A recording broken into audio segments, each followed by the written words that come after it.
Namaste and welcome to this exciting episode of Sathology Debunking Mythology। तो आज के show में आपको ज्योतिष शास्त्र पे मैं पढ़ के सुनाऊंगा। मैं अपने शो पे जब हमारे गेस्ट आएंगे तो उनके माध्यम से थोड़ा और भी बात करेंगे, लेकिन आजकल बहुत सारे मैं शोज देखता हूँ जहाँ पे अध्यात्म के बारे में बात होती है, लेकिन अध्यात्म के टॉपिक को लेकर न्यूमरोलॉजी पे बात होती है ज़्यादातर, और नंबर्स। बड़े एक फेमस शोज है, नाम किसी का लूंगा नहीं, समझ जाएंगे आप। तो मैंने उस पे ऐसा मत सोचिएगा कि मुझे ज्योतिष पे कोई विश्वास नहीं है, क्योंकि हम लोग सनातन धर्म का पालन करते हैं और ज्योतिष शास्त्र में तो अगर कोई 4 लाख श्लोक लिखे गए हैं, 4 लाख, और उसको स्वयं अग्निदेव जो उसको एक्सप्लेन करते हैं, स्वयं अग्निदेव। ब्रह्मा के पुत्रों में एक है अंगिरा ऋषि, और आपने नाम सुना ही होगा, उनके पुत्र हैं बृहस्पति, उनको भी ये ज्ञान दिया जाता है। और सबसे बड़ी बात मुझे लगती है, जब अग्निदेव स्वयं वशिष्ठ मुनि को के साथ संवाद कर रहे हैं तो थोड़ा सा संक्षेप में वर्णन करते हैं ज्योतिष शास्त्र के बारे में। तो ज्योतिष शास्त्र डेफिनेटली वेदों का ही अंग है, और ऐसा बोला जाता है कि प्रत्येक राजा को एक ज्योतिषी एडवाइस करना चाहिए, और ज्योतिष शास्त्र वेदों पर ही आधारित है। जैसे आजकल कॉपी कर करके वेस्टर्न वर्ल्ड में कोई बोलता है अपने आप को मैं वैदिक ज्योतिष हूँ और मैं वेस्टर्न ज्योतिष हूँ। वेस्टर्न में वर्ल्ड में तो कभी ज्योतिष एग्जिस्ट ही नहीं किया। सो पश्चिम के जितने भी ज्योतिषी आपको दिखे, आप उनको इग्नोर कर दीजिए। बिना वेदों के ज्योतिष शास्त्र हो ही नहीं सकता, गारंटीड। वेदों के आउटसाइड ज्योतिष शास्त्र का कोई एग्जिस्टेंस ही नहीं है। और मुझे वो बहुत सारे ज्योतिष जो विज्ञान है, विद्वान है, मुझे अच्छे लगते हैं जो व्यासदेव को हमेशा क्रेडिट देते हैं, जो व्यासदेव के बारे में बात करते हैं। तो उन ज्योतिष जो प्रैक्टिशनर्स हैं उनके पास आप जरूर उनसे बात करिए, क्योंकि उनको जिसको व्यासदेव पे विश्वास है वो तो डेफिनेटली आपको सही एनालिसिस करके देगा। लेकिन ज्योतिष शास्त्र को वेदों से अभिन्न मत मानिए। अब जैसे अग्निदेव जब बात करें वशिष्ठ मुनि से, उनको ये बोल रहे हैं कि सभी ज्ञान से ऊपर है विष्णु, और विष्णु भक्ति सभी अवस्था में ठीक है, ऐसा बात कर रहे हैं, ठीक है। और मुझे इतना आश्चर्य हुआ पढ़ के, ये जितना मैं पढ़ रहा हूँ, अध्ययन कर रहा हूँ। जैसे आपने शोज देखे, बहुत सारी चीजें हम बोल नहीं सकते, नियम से बद्ध है। वो तो आपको तभी मिलेंगे जब आप किसी गुरु का आश्रय लेंगे, फिर शिक्षा लेंगे। जब आपके गुरु का नाम मुझे मालूम होगा, परंपरा का नाम मालूम होगा, और तब जब आप मेरे कोर्सेज में जुड़ेंगे, तब मैं आपसे थोड़ा डीप बातें कर सकता हूँ, क्योंकि आपके गुरु है। लेकिन अगर गुरु नहीं है तो कभी कभी बोला जाता है शास्त्रों में, उस पे उपदेश देना भी पाप है अगर आपको कोई गुरु नहीं है। क्योंकि अगर आपके गुरु है तो इसका मतलब आप तो कनेक्टेड ही हैं परंपराओं से, और फिर आप, क्योंकि सारे जो गुरु हैं वो एक ही को रिप्रेजेंट करते हैं। हम लोग बोलते हैं संकर्षण या हरि को रिप्रेजेंट करते हैं सारे गुरु। तो अगर आपके कोई गुरु है जो किसी परंपरा से है, तब आपको मैं डिटेल में हम लोग ज्ञान पे और उस पर बात कर सकते हैं। अगर नहीं है तो बड़ा मुश्किल है, फिर उस पर हमारे नियम भंग होते हैं, इसलिए हम लोग खुल के बात नहीं कर पाते हैं। जबकि मैं सारे चैनल्स को देखता हूँ कि यूट्यूब का पॉपुलैरिटी इतना ज़्यादा होता है उन लोगों का, for issues they are not, should not be discussed और शुड नॉट बी, मतलब वो उस टॉपिक पे इतना पॉपुलैरिटी लेकर आते हैं यूट्यूब के एल्गोरिथम्स में, which is, I feel very happy for them for that popularity. लेकिन कहीं ना कहीं से वहाँ पे शास्त्रों का उल्लंघन भी हो रहा है। ओके, तो और कुछ ज़्यादा बहुत अच्छे लोग भी हैं जो यूट्यूब पे वीडियोस बनाते हैं, और वो लोग भी थोड़ा अच्छा करते हैं, मतलब अच्छा बताते हैं, लेकिन अपने व्यूअर्स के लिए मैं बता रहा हूँ, आप सबके लिए जो हमारे चैनल को देखते हैं सेथोलॉजी को, कि ताकि आप लोग अंधविश्वास में ना जाएं, क्योंकि वेद अंधविश्वास नहीं है, लेकिन कभी कभी लोग उसको अंधविश्वास के रूप में प्रस्तुत करते हैं। सभी वेदों का उद्देश्य एक ही है, वेदों का, पुराणों का, महाभारत रामायण का, कि कर्म बंधन से हम सबको मुक्ति मिले। That is the main objective. Okay, तो उसके लिए हम सभी प्रयत्नरत हैं, और हम सभी लोग प्रैक्टिशनर भी हैं, साधक भी हैं, और तभी आपको एक्सप्लेन करते हैं। तो ये डिस्क्लेमर है मेरा, तो प्लीज सुनिए, लेकिन from an educated perspective, you listen from educated perspective, क्योंकि अगर कोई परंपरा में गुरु का जिसने शरण नहीं ली है, उसको मंत्र भी नहीं दिए जाते, क्योंकि उस गुरु को पाप लगता है जो मंत्र देगा। इसे जनरली सभी जो सेफ जो रहते हैं गुरु, वो हरि नाम के बारे में बात करेंगे, क्योंकि वो दैट इज, उसमें किसी का कोई क्षय नहीं होगा। चलिए टॉपिक पे आते हैं। तो अग्निदेव बोल रहे हैं कि मैं संक्षिप्त ज्योतिष शास्त्र का वर्णन करूंगा, क्योंकि ज्योतिष शास्त्र में 4 लाख श्लोक है, मतलब सबसे बड़ा, महाभारत में 1 लाख है, मतलब ये 4 लाख श्लोक। अच्छा, 4 लाख श्लोक तो जीव गोस्वामी ने भी लिखे हैं भागवत पुराण के ऊपर, उसको एक्सप्लेन करते हुए।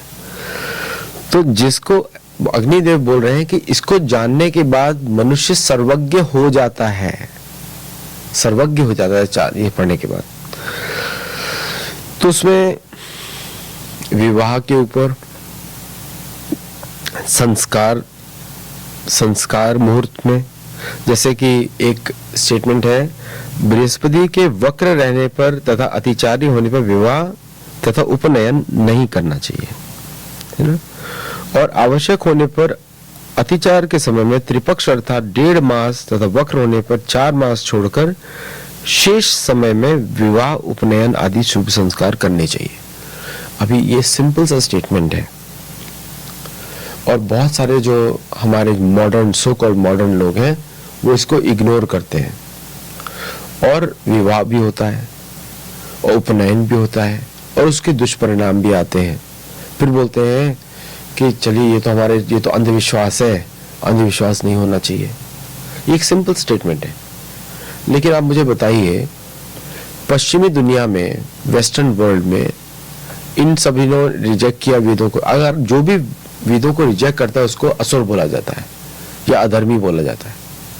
तो वेदों का बहिष्कार करके आप देख लीजिए शादियों का हालत यूरोप में, और फिर आप देख लीजिए शादियों का हालत अमेरिका में। कि आपको ऐसा परिवार चाहिए, कि आपको ऐसी शादी होनी चाहिए, कि आप इस समय से शादी करें, और इसको अंधविश्वास बोलते हैं। तो अगर बिना किसी चीज को, वेदों की प्रथा को अंधविश्वास बोलते हुए आप उसके विपरीत, आपने अंधविश्वास तो बोल दिया, डिक्लेयर कर दिया, लेकिन क्या आपने विश्वास करके पालन करने की कोशिश करी? अगर आपने पालन करने की कोशिश नहीं करी, तो इसका मतलब अंधविश्वास भी नहीं बोल सकते। अगर पालन किया होता और फिर वैसा नहीं होता, और पालन तब आप बोल सकते थे, लेकिन अगर पालन करके अगर ऐसा होता तो विश्वास है, फिर तो अंधविश्वास हो ही नहीं सकता। सो अंधविश्वास करके रिजेक्ट करना, ये पश्चिमी या असुरों की ये साजिश है कि आपको वेदों से दूर लेके जाना। तो मैं तो आप सबको एंकरेज करूंगा, ज्योतिष शास्त्र का प्रयोग करें विद्वानों के द्वारा। अच्छा, दूसरी बात है, आप तो देखे ना वेस्टर्न वर्ल्ड में शादी का क्या हालत है। कलयुग में तो बताया ही है कि पति पत्नी बस सहवास करने के लिए शादी कर लेंगे, या शादी नहीं भी करेंगे तो भी साथ में रहेंगे। अच्छा, इसमें दूसरा आता है, चैत्र पौष में ऋता तिथि में भगवान के सोने पर, मंगल या रविवार में चंद्रमा के क्षीण होने पर भी विवाह शुभ नहीं होता। सिंपल, क्योंकि पूरे मनुष्य समाज में कलह की जो वजह है वो है वर्ण संकर। और वर्ण संकर बोलते हैं कि जो शास्त्रों के विधान के बिना बच्चे हों, या उसकी उल्लंघन करके बच्चे हों, या विवाह हो। क्योंकि विवाह अगर ठीक से नहीं है तो दाम्पत्य जीवन सुखी नहीं रहेगा और अच्छी संतानें नहीं आएंगी। क्योंकि ये आपको पता नहीं है कि आत्मा कहाँ से आ रही है, क्योंकि आत्मा तो कर्मणा देव देवताओं के कर्मणा देव नेत्रेणा जंतु देहु देते। कर्म, आपके कर्म, पिछले कर्म और देवताओं का आशीर्वाद, उसके अनुसार आत्मा एक पर्टिकुलर दंपति को मिलती है ना? लेकिन अगर वही ठीक नहीं है तो पुत्र और पुत्रियों का क्या हालत होगा? हमने तो अंधविश्वास करके रिजेक्ट कर दिया। ये साजिश है। साजिश वर्ड भी थोड़ा अजीब सा है। इट इज अ कॉन्स्पिरेसी ना, कि somebody has told you don't trust, किसी ने बोल दिया आपको ट्रस्ट नहीं करें और आपने उस पर ट्रस्ट करना बंद कर दिया, तो वो तो अंधविश्वास हुआ ना। उस आदमी का क्या क्वालिफिकेशन था जिसने बोला था कि आप ज्योतिष शास्त्र फॉलो ना करें? क्या उसने पढ़े हैं? क्या उसने विश्वास कभी पालन किया? नहीं, उसने ऐसे ही बोल दिया। वेरी रेयर केसेस, आपको मैं गारंटी दे रहा हूं, तो शास्त्रों का जो पालन करेगा उसका कभी पतन नहीं होगा। तो पहले अंधविश्वास, किसी ने बोल दिया आपको तो आपने उसको अंधविश्वास मान लिया। हम सभी का प्रॉब्लम है ये, क्यों हमने ब्लाइंडली ट्रस्ट किया? वो भी तो अंधविश्वास था ना। क्यों ट्रस्ट किया? क्योंकि हम सभी बात करते हैं कि वेस्टर्न सिविलाइजेशन कोलैप्स, ये कोलैप्स, वो कोलैप्स, उसका क्या कारण है? इसमें हमने कभी विचार नहीं किया। क्यों आजकल हिंदू समाज इतना कमजोर हो गया? ऐसा लगता है, हुआ नहीं है, लगता है। पहले से तो कमजोर है ही डेफिनेटली, क्योंकि हमने विवाह पर ध्यान नहीं दिया। विवाह एक पवित्र संबंध है और उस पे हमको ध्यान देना बहुत जरूरी है, और ज्योतिष शास्त्र की मदद लेना बहुत जरूरी है। जैसे छोटे छोटे कार्य होते हैं, जैसे उपनयन की बात हुई, उपनयन बहुत जरूरी है बच्चों का, क्योंकि अगर आपको क्षत्रिय भी लड़का है वो तो उपनयन तो जरूरी है। वहाँ पे शास्त्रों की विधि से हमने उसको एक सेरेमनी बना दिया, फोटो के लिए, सेल्फी के लिए। उपनयन के बाद दायित्व दिया जाता है उस बालक को कि किस तरह कार्य करेगा वो। अगर ब्राह्मण का उसका कार्य है तो ब्राह्मण के जैसा कैसे जीवन रहेगा, उसके अंदर 9 गुण होने चाहिए। क्षत्रिय है तो 7 गुण होने चाहिए, वैश्य है तो 4 गुण, 3 गुण होने चाहिए, और शूद्र है तो सबकी सेवा करनी चाहिए। मेजोरिटी समाज तो वही है अभी आजकल, चाहे धन के लिए करें चाहे वॉलंटरी करें ना? तो ये कितना एक्यूरेट है इधर। जैसे कि संध्या काल शुभ होता है, गोधूली समय। क्यों शुभ होता है? ये अग्निदेव बोल रहे हैं, मेरे कथन नहीं है, अग्निदेव के कथन है। अब लोग बोलते हैं कि आपको पुराणों पे कौन विश्वास करेगा, कब लिखे गए थे, किसने लिखे गए थे? वापिस अंधविश्वास आपने कर लिया, किसी ने बोल दिया आपने मान लिया। पढ़े तो सही एक बार। अब लिखा है कि संध्या काल शुभ होता है, और लिखा है कि विवाह, कर्ण भेद, उपनयन, पुंसवन संस्कारों में, अन्नप्राशन, चूड़ाकर्म में विद्वन नक्षत्र को त्याग देना चाहिए। यही लिखा हुआ है इस सेरेमनी, इंपॉर्टेंट सेरेमनीज में। और तो संध्या काल क्यों स्पेशल होता है? कि संध्या के समय में जो सूर्य की स्थिति ऐसी होती है कि उस समय अगर आप गायत्री करेंगे तो आपको ब्रह्म के दर्शन होंगे। अब अग्निदेव बोल रहे हैं वशिष्ठ को कि विष्णु ही ब्रह्म है। अब इस पे लोग बहुत क्रिटिसाइज करेंगे कि भाई विष्णु कैसे ब्रह्म बोल दिया आपने, आपको कुछ मालूम नहीं है। और एक कॉमन लॉजिक आ जाता है, स्कूल्स ऑफ थॉट। अरे भाई स्कूल्स ऑफ थॉट क्या होता है भाई? है ना, सारे वेद तो एक ही है। हमारे शास्त्रों में तो है नहीं स्कूल ऑफ थॉट। हमारे शास्त्रों में तो एक समत्व की बात हो रही है, सब कुछ एक ही है। मतलब एक बात अलग हो सकते हैं, मतलब अंगिरा ऋषि के, कोई अंगिरा ऋषि आपको कोई गलत मैसेज देने वाले हैं, कोई दूसरा मैसेज देने वाले हैं, या वशिष्ठ मुनि कुछ और मैसेज देने वाले हैं, है ना, या भृगु ऋषि कुछ और मैसेज देने वाले हैं, या ब्रह्मा कुछ मैसेज देने वाले हैं। सभी तो वेदों से ही बात कर रहे हैं, बात तो एक ही होने वाली है। तो ये जो अंधविश्वास की जो बात आती है, सबसे पहले उसी पे प्रश्न करिए जो आपको बोल रहा है ये अंधविश्वास है। जैसे एक मैंने सुना था, कोई बोल रहा था महाभारत को घर में न रखे, महाभारत से क्लेश होता है ना। महाभारत रखने से घर में शांति आती है, उसके अंदर शांति पर्व भी है, वो किसी ने सिखाया नहीं। इधर कितनी महाभारत की कॉपीज रखी हुई है, इधर कितने भिन्न भिन्न प्रकार के ऑथर्स की रखी हुई है, सबने लिखा है पुस्तकें। तो उससे क्या कलह होता है? नहीं, शांति मिलती है। आप उसमें पढ़ेंगे अष्टवक्र का संवाद, याति का संवाद, भगवान इंद्र के निर्देश, कितनी शांति मिलेगी, क्योंकि यही तो हमारे पूर्वज है। पूर्वज आपको डीएनए टेस्टिंग में तो नहीं मिलते हैं, उसमें तो कोई भी आउटकम डिफाइन करके रखा हुआ है। तो जो आउटकम आएगा तो फिर आपको जो आउटकम जो दिखेगा उसका इट विल नॉट बी, वो तो आउटकम डिफाइन किया है सॉफ्टवेयर में। हमारे लिए जरूरत नहीं है, वो उन लोगों के लिए जरूरत है जिनके बाप का उनको मालूम नहीं है। समझे? हमको जरूरत नहीं है, हमको गोत्र का जरूरत है कि आप कौन से गोत्र के हैं, शांडिल्य गोत्र के हैं, कश्यप गोत्र के हैं, या भरद्वाज ऋषि गोत्र के हैं, ये इंपॉर्टेंट है हमारे लिए। हम लोग डीएनए टेस्टिंग तो नहीं जाएंगे कहीं पे। आप डीएनए टेस्टिंग कर लीजिए भारत में रह के, बोलेंगे आपको 10% यूरोपियन है, क्योंकि आउटकम तो डिफाइन किया हुआ है। जो भी आप सॉफ्टवेयर प्रोग्रामर्स हैं उनको मालूम है, अगर इनपुट डिफाइंड है और आउटपुट डिफाइंड है तो आउटकम तो वही आएगा जो आउटपुट डिफाइंड है। It can not go any other way. और बीच में मैचिंग किया हुआ है, उधर कोई ऐसा तो नहीं है वहां पे अपने डाइस डाला तो पता नहीं आपको कौन सा आउटकम आने वाला है। वो तो डिफाइन करते हैं रिलेशनशिप्स को। क्या उसके पीछे कोई वैदिक साइंस यूज की गई है? क्या उसके अंदर वेदों का प्रयोग किया गया? नहीं, है ना। जो हम लोगों को एक सिखा दिया गया है, डीएनए टेस्टिंग HTP है, ये चार्ट है, वेरी एक्यूरेट है। आप मुझे बता दीजिए, जो भी जिसने भी वो सब चार्ट स्टडी किए हैं, क्या कुछ और परम्यूटेशन कॉम्बिनेशन नहीं हो सकता? ऐसा लोग बोलते हैं गॉड पार्टिकल के बारे में, आजकल परमात्मा के बारे में बात हो रही है। गॉड पार्टिकल करके कुछ होता नहीं है, परमात्मा की बात हो रही है। आत्मा और परमात्मा दो ही जीवित है, आपके हृदय में है। तो क्यों हम इन सब चीजों में बह जाते हैं?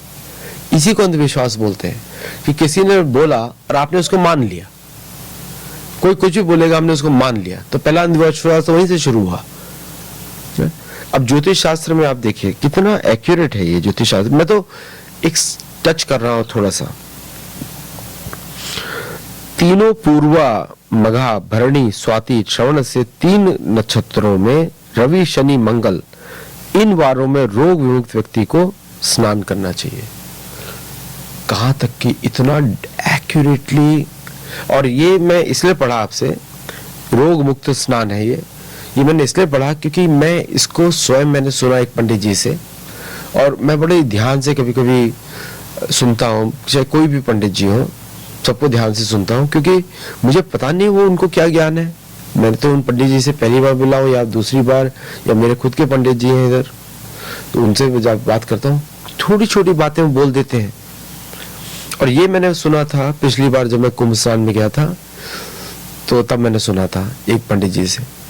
और जब मैंने सुना तो मैं उनके पीछे पीछे गया, जब वो स्नान कर रहे थे तभी मैंने स्नान किया, क्योंकि मुझे विश्वास है कि मैंने तो इतना अध्ययन नहीं किया है, लेकिन उन्होंने किया हुआ है और वो किसी और को बता रहे थे, मैं खड़ा हुआ था बस साइड में। तो जब आपको ये जो स्नान की विधि है, स्पेशली जब आपको मेला में स्नान करने आप जाएंगे, तो बहुत जरूरी है इन सब चीजों को पालन करना। और इन सब ऑब्जर्व, ये भी विज्ञान है क्योंकि मैथमेटिक्स पे आधारित है। ज्योतिष शास्त्र इज द सुपीरियर मैथमेटिक्स। ये सुपीरियर मैथमेटिक्स है क्योंकि it is based on the calculation of sun and moon. उनका मूवमेंट पे आधारित है, बाकी नक्षत्रों के मूवमेंट पे आधारित है। और इस मैथमेटिक्स का कोई यूज है आपकी लाइफ पे, क्योंकि वो जो आपका लग्न चार्ट है उसके ऊपर उसका आधारित है। कुछ लोग मुझे बोलते हैं कि लग्न चार्ट की इस बकवास बातों में ना घुसिए।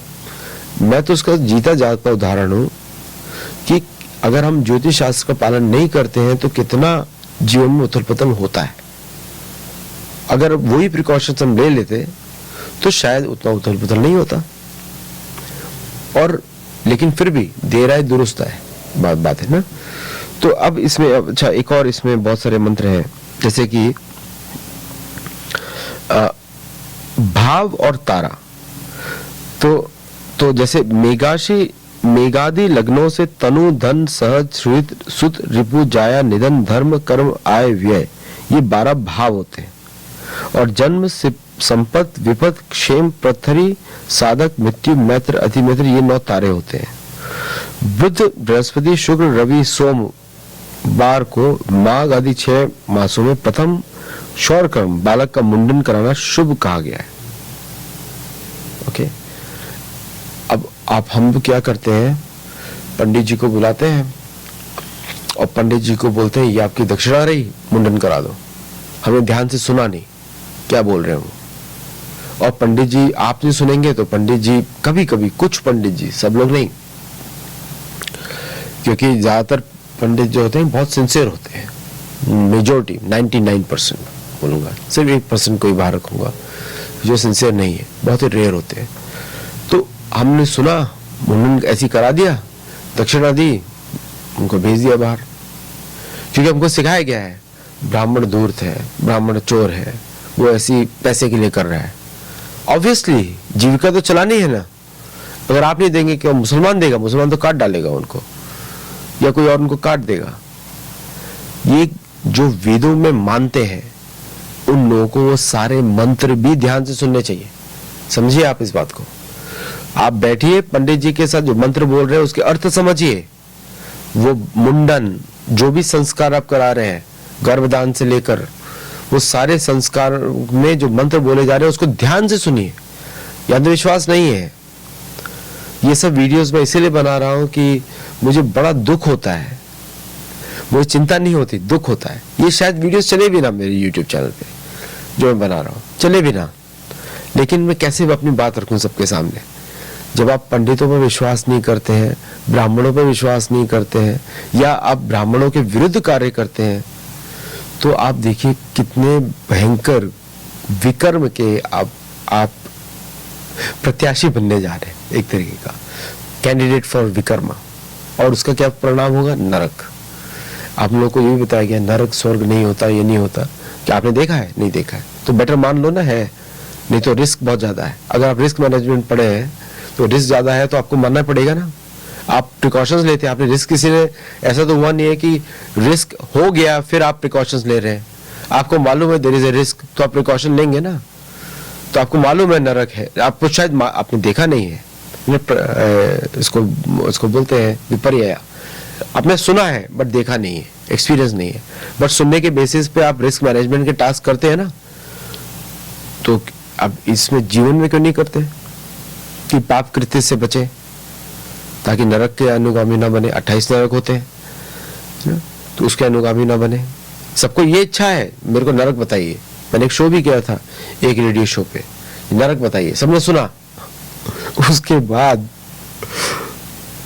मुझे मैसेजेस आए 2-3 कि आपने देखा है क्या? अरे भाई रिस्क मैनेजमेंट यही तो होता है। सुन लिया, ऑथराइज सोर्सेस से सुना, पुराणों में लिखा हुआ है। अब ऑटोमेटिकली आप मैनेज तो करना पड़ेगा कि हम वो कार्य न करें जिससे हमको वहां जाना पड़े।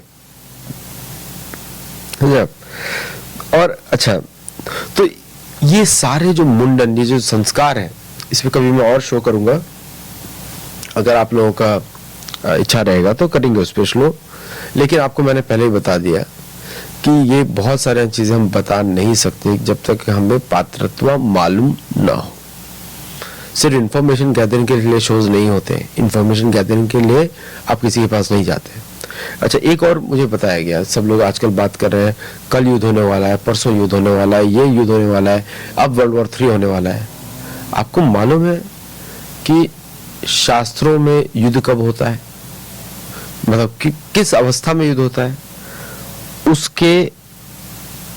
उसके लिए भी यहाँ पे ज्योतिष शास्त्र है। जब तीनों पूर्वा, धनिष्ठा, आर्द्रा, कृत्तिका, मृगशीरा, विशाखा, आश्लेषा, अश्विनी,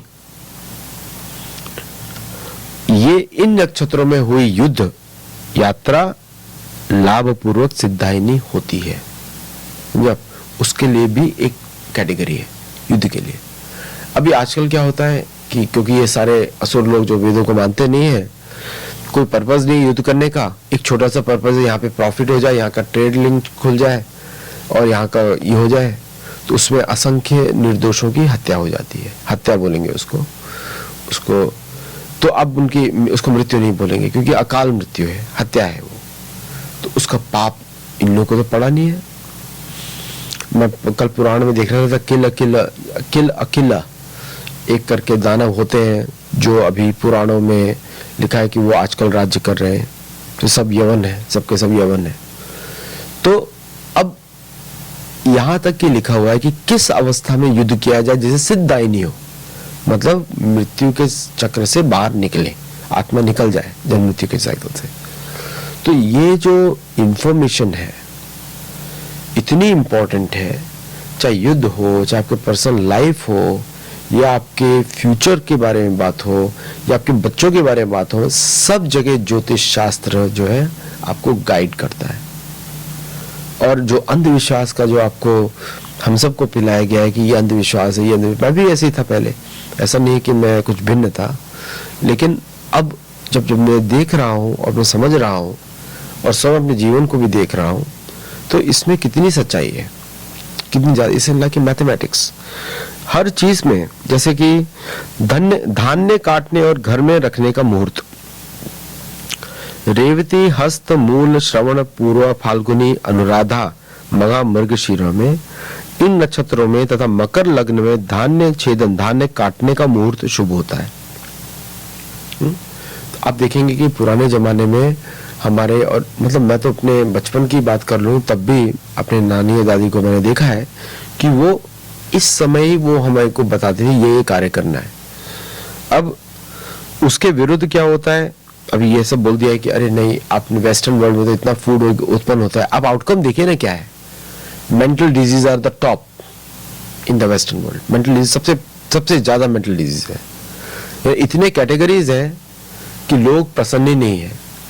लोग यही नहीं सोचते कि बच्चों को जन्म देना चाहिए कि नहीं देना चाहिए, नहीं देना ही बेटर है, क्योंकि उनको बच्चे बोझ लग रहे हैं, क्योंकि उनको मालूम नहीं है कि पुत्र से पूत नामक नरक से रक्षा होती है, इसके वो पुत्र बोलते हैं। मैं कल किन्हीं के साथ था, कुछ लोगों के साथ, तो मुझे बोल रहे थे कि शास्त्रों में तो महिलाओं के विरुद्ध बहुत लिखा गया है। मुझे दिखा दीजिए कहीं लिखा हो स्त्रियों के विरुद्ध, कहीं भी लिखा हो नहीं है कहीं पर। ओरिजिनल नेचर्स बताए गए हैं, पुरुष का नेचुरल स्वभाव क्या होता है, स्त्री का नेचुरल स्वभाव क्या होता है, वो जानना जरूरी है। लेकिन क्या स्त्रीत्व को के बारे में, उसके गुणगान के बारे में नहीं लिखा है? बिल्कुल नहीं, बिल्कुल लिखा हुआ है, गुणगान ही गुणगान है ना। एक्चुअली मैं किसी को बोल रहा था कि सारे वेदों के नियम पुरुष पे लगते हैं, स्त्रियों को तो सारे नियमों से ही बाहर रखा गया है, कोई नियम नहीं लगते उनके ऊपर, स्वतंत्रता है टोटल। लेकिन उनका भी कुछ एक नियम है, कुछ नियम है जो पार्वती देवी बताती है। पार्वती बता रही है, अब पार्वती को तो आपको सुनना पड़ेगा, अगर धन चाहिए तो सुनना पड़ेगा। पार्वती देवी और लक्ष्मी में कोई फर्क नहीं है भगवती पे। तो मेरा बस इतना ही आपसे निवेदन है कि ज्योतिष शास्त्र अंधविश्वास नहीं है, वेदों में कहीं भी अंधविश्वास नहीं है। ज्योतिष शास्त्र का पर्पस है कि आपके जैसे भी कर्म हो, लेकिन आप पृथ्वी पे अपने कर्मों के साथ सुखपूर्वक रहकर मुक्ति के लिए काम करें, यही पर्पस है। समझे? तो अगर ये नहीं होगा, लोग बोलते हैं वास्तु के ऊपर मैं अलग से बात करूंगा आपसे, क्योंकि ये सब हमारी विज्ञान की बातें हैं, मैथमेटिक्स है, यहाँ पे गणित है। गणित मतलब गणेश्वर, गणेश जी की गणेश जी उसके प्रधान है। तो ये सब गणित के कार्य हैं, और गणित के कार्यों में अंधविश्वास नहीं होता, क्योंकि गणित के कार्य आपको एक्यूरेटली वही बताने वाले हैं। कुछ लोग बोलते हैं अरे हम कर्म करेंगे, ये सब अंधविश्वास है, हम पालन नहीं करेंगे। करिए आप, लेकिन अगर आप उसी कर्म से थोड़ा ज्यादा रिजल्ट ले सकते थे, वो तो आपने लिया नहीं। अगर आप ज्योतिष शास्त्र भी पालन करते, कर्म भी करते, कर्म प्रधान सोसाइटी है, कर्म करना हमारे लिए तो वेदों के जो पालन करते हैं कर्म करना प्रधान है। लेकिन अगर साथ में ज्योतिष का भी मदद ले लेते तो कर्म का आउटकम कुछ और आ जाता या बेटर हो सकता था। तो मेहनत करना, हम लोग भी मेहनत कर रहे हैं, वीडियो बनाते हुए मेहनत कर रहे हैं, टॉपिक पे रिसर्च करके बात कर रहे हैं, लेकिन हम ज्योतिष का सहारा लेते तो वहां पे और भी मदद आती थी, है ना। तो चलिए आज का वीडियो इतना ही।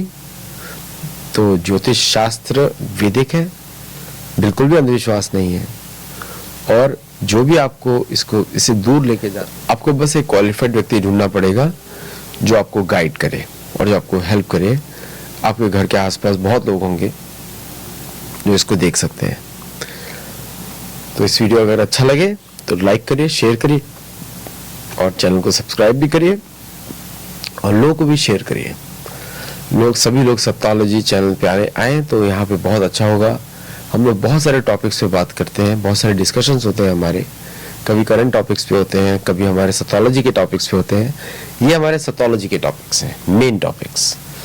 तो अगले शो में हम वापस मिलेंगे। थैंक यू, नमस्ते एंड जय जगन्नाथ।